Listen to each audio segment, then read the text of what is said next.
Ovaj sos od šljiva učinit će pečeno meso ukusnijim nego ikad. Napravite ga jednom i čuvajte ga mesecima u tegli.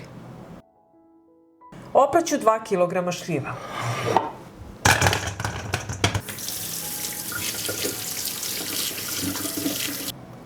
Očistit ću šljive od koštice.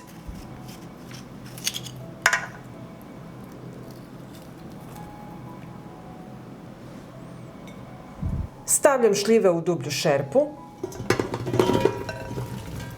Dodajem 60 ml limunovog soka. Dodajem 1 luk, 20 g đumbira, ljute paprike po ukusu, 180 g šećera i 50 ml vode. Šerpu stavljam na šporet. Kuvam na nižoj temperaturi 30 minuta da šljiva omekša.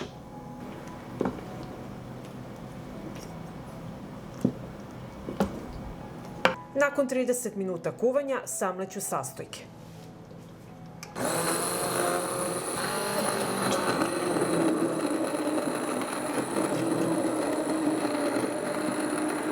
U samlevene šljive dodajem 5 češnja iseckanog belog luka, pola kašičice bibera i kašičicu mlevenog korijandera. Promešat ću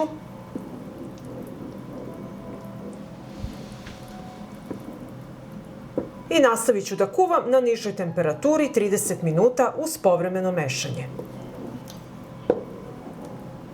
Dok se sos kuva, sterilisat ću tegle u rerni na 100 stepeni 30 minuta.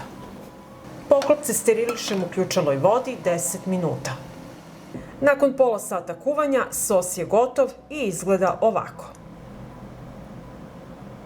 Vruć sos sipam u tegle.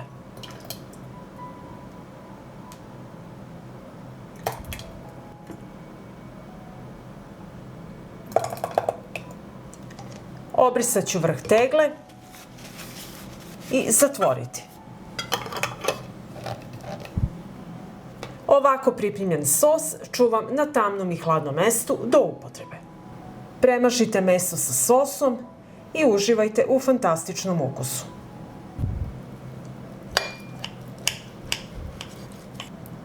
Sa ovim sosom meso ima fantastičan ukus. Ako vam se dopada video, ostavite mi srce u komentaru i like. Hvala vam, dragi prijatelji!